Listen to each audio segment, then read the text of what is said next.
에너지 레벨을 높이는 7가지 비밀. 우리 인간은 많은 것을 원한다. 건강, 금전적 자유, 성취감, 멋진 사회생활, 사랑, 섹스, 여가, 여행, 가족, 경력 등등. 문제는 이 많은 것들 중 하나를 쫓는데 시간을 쓰다 보면 다른 일을 위해 사용할 시간이 없어진다는 것이다. 그렇다면 최적의 결과를 얻기 위해 제한된 시간을 어떻게 효율적으로 사용해야 할까? 내가 여러 개의 사항들을 두고 우선순위를 정할 때 사용하는 방식이 있다. 에너지라는 단 하나의 기준에 집중하는 것이다. 나는 개인적 에너지를 최대화하는 방향으로 선택을 내리는데, 그러면 나머지 다른 일들을 관리하기가 더욱 쉽기 때문이다. 내가 말하는 에너지는 신체적이거나 정신적으로 당신의 기운을 북돋아주고 즐겁게 해주는 무언가를 뜻한다.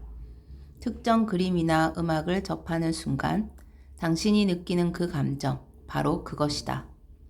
나를 예로 들자면 쇼핑은 나의 에너지 뱀파이어다.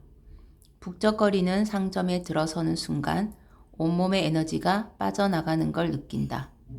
처음에는 정신적으로만 지치다가 이내 마라톤을 완주한 사람처럼 기진맥진해진다. 쇼핑은 내 길을 고갈시킬 뿐이다. 당신은 나와 다를 수 있다. 어떤 사람들을 쇼핑을 하면 에너지가 솟는다. 쇼핑이 에너지를 불러오는 것이다. 따라서 나 같은 사람은 쇼핑을 최소화해야 하는 반면에 쇼핑을 할 때마다 기운이 솟는 사람들은 다른 우선순위들을 등한시하지 않는 선에서 쇼핑을 마음껏 즐기면 된다. 에너지는 장기적인 관점과 큰 시야를 가지고 관리하는 것이 이상적이다.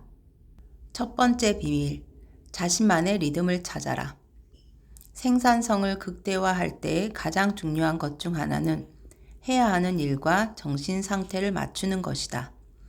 예를 들어 아침에 눈을 뜰 때 내 머리는 편안하고 창의적인 상태를 유지한다. 만화를 그린다는 생각만으로도 즐거워진다. 나의 뇌가 만화 그리기 활동에 적합한 상태라 작업이 비교적 쉽다. 꽤 여러 번 오후에 창의적인 활동을 해보려고 시도했으나 모두 시간 낭비였다.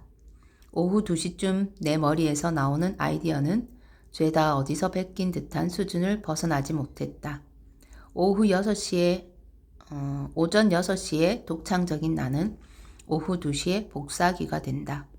이건 사람마다 다르긴 하지만 글 쓰는 사람은 대부분 이른 아침이나 자정 이후에 활동한다. 그때가 창의성이 가장 풍부해지는 시간이기 때문이다. 자신이 아침형 인간이 아니라고 생각할 수도 있겠다. 나 역시 마찬가지였다. 하지만 일단 익숙해지고 나면 이보다 더 좋을 수는 없다. 당신은 대부분의 사람들이 하루 종일 성취하는 것보다 더 많은 일을 마칠 수 있다. 남들이 일어나기도 전에 말이다. 두 번째 비밀, 단순화 인간과 최적화 인간. 나는 사람을 단순화를 좋아하는 사람과 최적화를 좋아하는 사람으로 구분한다. 단순화를 좋아하는 사람은 조금 더 노력하면 더 나은 결과를 얻을 수 있다는 사실을 알면서도 쉬운 길을 택한다. 최적화를 좋아하는 사람은 일이 꼬이면 예상치 못한 문제가 발생할 수 있다는 사실을 알면서도 최선의 해결책을 찾는 데 힘을 쏟는다. 두 유형의 사람이 어떤 특징을 지니고 있는지 보도록 하자. 그렇다면 주어진 상황에서 단순화와 최적화 중 어떤 방식이 더 좋은 건지 어떻게 알 수 있을까? 다른 사람들과 소통해야 하는 상황에서는 단순화가 무조건 옳다고 해도 과언이 아니다. 혼자 하는 일이나 호흡이 잘 맞는 파트너와 함께하는 일이라면 상황 통제가 가능하다는 전제하에 최적화가 더 좋은 선택일 수 있다.